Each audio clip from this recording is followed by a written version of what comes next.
back everyone to another video from me, Elliot. So, really wanted to get into this subject, and it was quite highly requested on a poll I did on Instagram, basically explaining why I went for a 996 911 out of all of the others.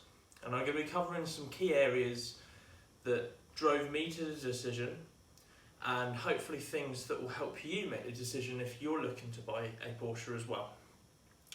So the first subject I'm going to get into is driving experience and how a car feels and how it makes you feel inside. So when looking at all the other options of cars I could have been buying, my situation at the time, I'd only just bought a house, 8 months beforehand. I was absolutely gagging to get out there and buy myself a car because I'd been saving so hard to buy for a house. And as much as it's easy to go out and finance a new car and just pay monthly for something quite special, that didn't appeal to me because I've been there and done that, and it didn't satisfy me and my inner petrol head. You may find this too if you've ever purchased a newer car and you're really into your driving and you're just going out and having a blast, having a hoon. Sometimes these newer cars can feel very disconnected, very over assisted, and it was starting to annoy me. So my previous car to this was a BMW M240i, the LCI facelift. Since I owned that car, coming from a Nissan 350Z, that car never ever made me wow. It never made me feel really super excited. The excitement part of it was just the sheer power and torque of that car, which was fantastic. But there was nothing that made me giggle like a little kid or make me feel at one with the car, and that's going to sound very silly, but I'm going to use that analogy for now. So when I was looking to get myself something, now that I had the space to store a car, start learning to work on a car, I thought I can start looking at something older now, because what I was looking for in a car was something that made me feel special every time I turned that key. Every time I sat in it and drove it, I wanted it to feel special, I wanted it to feel unique, I wanted it to look unique, but I wanted it to feel a bit retro. I wanted it to feel a bit old school, because I love old school cars. They've got so much character. Back in the days of the 80s, 90s and noughties, there's far less restrictions in terms of emissions and safety and all of that junk, which meant the cars had so much more character about them.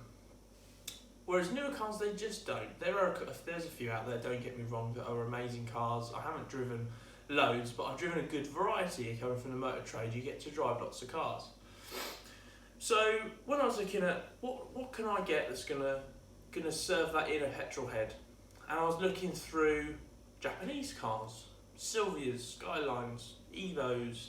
I was looking at German cars, M3s, maybe the AMG route. But my heart has always been with Porsche. That's because I grew up with them from young age with my dad. But also having been to lots of shows and things, and whenever there's a Porsche around, I get super excited and giddy, like, oh my God, look at that Porsche. Especially with some of the old school ones. And if I could have afforded it, I'd be buying an old air-cooled Porsche, something like a 964 or a 903. Budget doesn't allow. Those cars have gone through the roof in terms of value. So the other car that I'd been after for years, I've been researching them for years, and I'll show you some shots of all the 997s I've got here, was a 997, because in my opinion that is the epitome of the modern Porsche mixed with some old school feeling driving experience. I love them. However, they're everywhere. Everywhere you turn, you see a 997 or a 991 or something like that. You very rarely see a 996. And when except on Instagram, I've discovered they're everywhere on Instagram now. I came from a 986 Boxster. I'll show you a shot of the one I had in a moment. That car felt amazing to drive. And it's because it felt so unassisted. It felt like you were at one with the car. The steering was analog, it wasn't so electronic. There's barely or pretty much no driving assists, and I loved that because it meant I had to work to get reward out of that car. I had to work hard, I had to drive it to its own abilities rather than the car drive itself. So point one for me was I wanted something really old school and that felt raw to drive. And when I was looking, it's going to move us on to the next point, by the way, which is price. When I was looking for, I was probably looking ever since I was about 19, 20 for a Porsche 911. The truth of the matter is, I couldn't afford one for ages, right? With newer cars, it's so easy to get finance packages on them that make them affordable. So likelihood is if you see a car on social media somewhere that's a new BMW, a new AMG, a newer Porsche, whatever it is, the likelihood is they're on a finance package, something maybe like a PCP, which is absolutely fine. I have no issues with that. I've been there and done it. But that's the problem. They're so easy to get into that so many people have them. And when you start looking at cars that are 10 plus years old, 15, 20 years old, getting the funding to buy those cars is really difficult. I needed something that fit into a specific budget. So I personally was looking under 20 grand. And there's a couple of 997s, Carreras, a couple of S's that were under £20,000.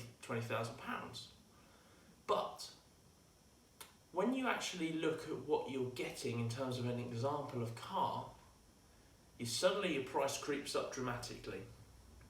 So this particular car cost me £14,800. And in terms of value, I think that's extraordinary value. This is a 2002 Carrera 2-wheel drive, manual, hardtop, with extended leather, with the loudspeaker sound system, the nice Carrera wheels, and a switchable sports exhaust. It's now got 100,000 miles on it. I bought it when I had 96. It's got probably about 6 or 7 owners now, and reams of service history and MOT history.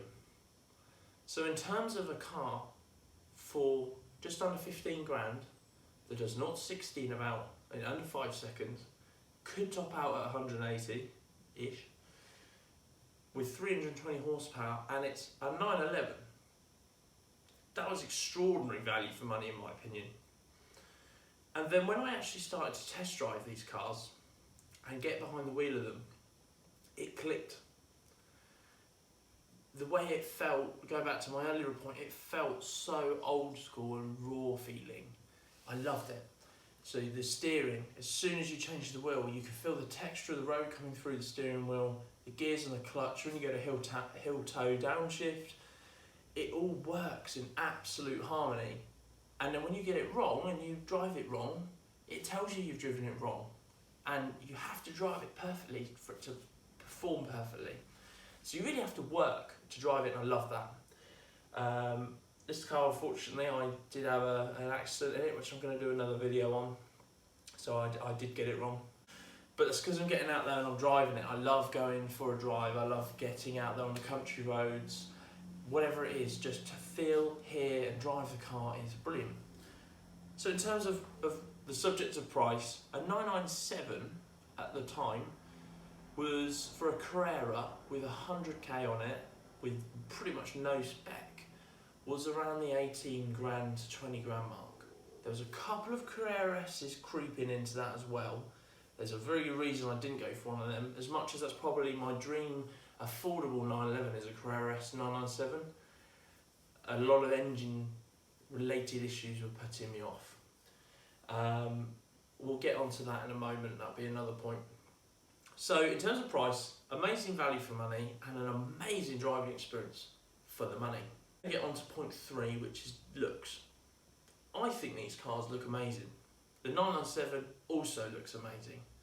But most people, the purists, the random trolls on the internet, people who don't perhaps know a huge amount about Porsche, whoever they are, say, oh, it's a 996, it hasn't got round headlights. It's rubbish. There's an awful lot of talk around these headlights, and they marked the Gen 1 especially did marked the transition from air-cooled to water-cooled, as most of you already know. It differentiated the car, and it's always marked in my mind that car of that era of the 2000s. When I went into Porsche garages when I was a young boy, this is the sort of size, the design of car that I saw. So I think the people that disregard the 996 purely on its headlights are idiots, to be really honest. Doug DeMiro said a very similar thing in a recent video on a 996 Turbo. If you are disregarding a whole car, especially from that brand, because of headlights, you are an idiot. I guarantee you those people haven't driven a 996. I absolutely guarantee it. Because as soon as you get behind the wheel of one, you hear that amazing flat six engine, you feel all the dynamics of the car and just how raw it feels and special it feels. All of this goes out the window. You don't give a damn.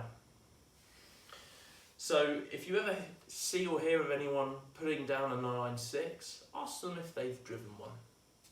I'll be interested to know. Okay. So we've been over wanting a special, raw feeling, old school feeling car. We've gone through price and looks. I just wanted to touch on a couple of points as well. These cars, I'll show you an interior shot. These cars have pretty much no electronic assist, so you have no stability or traction control. You have the analog steering, power steering. That means that you do have to work to drive it, which is what I wanted. So when I come into my garage after a long day at work and I want to escape reality and I want to go and de-stress, I'll get in that car and enjoy it. And every single time I return home, except the day I crashed it, will return home with a smile on my face like you wouldn't believe. Now, everyone wants something different from a car. So I'm not telling you that this is the best car in the world, it's the best car for under £20,000. No, I'm not. Because the reality of it is, every single person wants something different from a car and the driving experience it offers. So someone out there will probably comment, if this video ever got some views, to say, oh, you should have bought a B7 RS4, you should have bought an M3, you should have bought an Evo, you should have bought this, you should have bought that. That's because that's your opinion, and I respect that opinion, but it's different to mine, and what I want from a car is this. This is absolutely perfect. The beauty is as well, I don't see 996s on the road, so they're a little bit unique. You know, when I go and search on Auto Trader for one of these in this spec, hardtop, manual, rear-wheel drive, only a handful appear for sale, whereas you put a 997 in, loads appear. So that is just some brief details about what my motives were and what made me actually put my money against one of these. So it is worth noting that if I had the money for something like a 997 Carrera S or a 997 Gen 2 Carrera S, I'd have probably bought one of them. It may not have offered me quite as raw and old school driving experience, but they're still fantastic cars, and they're before the era of the 991 with a larger body and electric power steering. So it would have still been a fantastic car. I don't regret this one bit. My opinion is, if you are into Porsches and you want to get into one to drive one because you love driving, buy whatever's in your budget. Don't be ashamed about what you're buying that's in your budget either. It may be you can only get by at first with something like a Boxster or a Cayman. That's where I started. Everyone's got to start somewhere. That is an amazing driving car. And again, the people that will throw you some quite insulting comments as you drive one, hairdresser, homophobic comments, whatever it is, they haven't driven one. So that is what you need to know, is these cars will put the biggest smile on your face for the money. It might be, you might say it wouldn't, because I like Japanese cars with massive turbos on them that make stupid turbo noises and light up the rear wheels and forth. I get it. I feel the same way. That would be amazing. That would be so much fun. You feel like you're in Too Fast, Too Furious or something. But in terms of a car I'd actually want to put my money down on, this, it just does everything. Now it's worth noting that you will, if you're doing any form of research on 911s of this era, 996 to 997, you're going to come up with an enormous amount of comments on reliability. I took a bit of a brave pill and thought, stuff it, I'm just going to get on with this because I'm sick of researching it.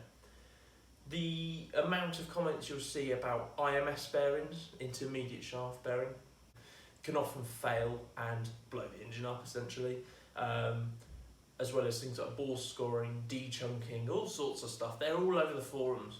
But what I found from a few articles of research from actual engineers and engine rebuild specialists was the amount of these cars and 997s that they've had in with, for example, the IMS bearing issue. Most of the ones that have gone wrong have been low mileage examples.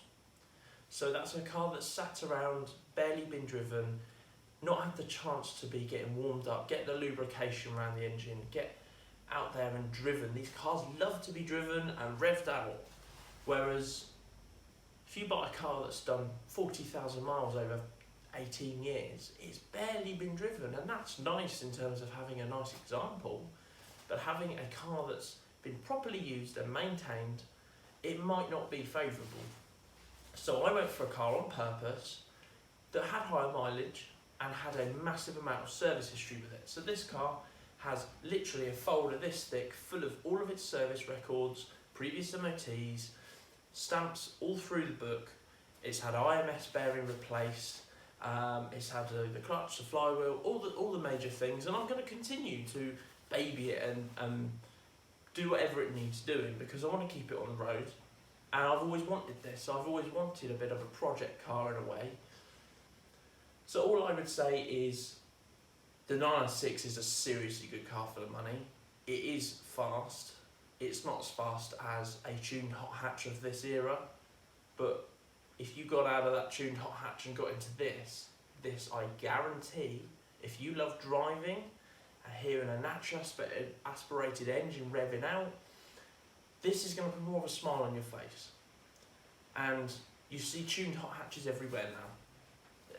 They're great, they're awesome, but if you're such an enthusiast like I know many of you are, this, I promise you, will put a smile on your face. So just go and do it. Go and buy one, because you will not regret it.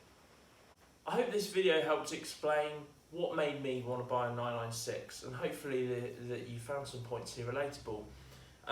What I'm planning to do for some future content is around the man cave sort of garage space I have here. More driving reviews. I haven't really done any of those. I know some people enjoyed my Instagram videos on that. And also I'm looking to make a video on when this comes back from the body shop after being crash repaired. And I'm also going to do a video on how I crashed it. So let me know what you're most looking forward to me doing. Let me know if you enjoyed this video. I've always quite enjoyed the idea of talking and rambling on about cars on camera, and I enjoy talking to fellow enthusiasts about cars. So let me know what you think, and feel free to drop a like or subscribe if you want to see more videos like this. But if you don't want to, don't. No problem. And I'll catch you on the next video. Thank you.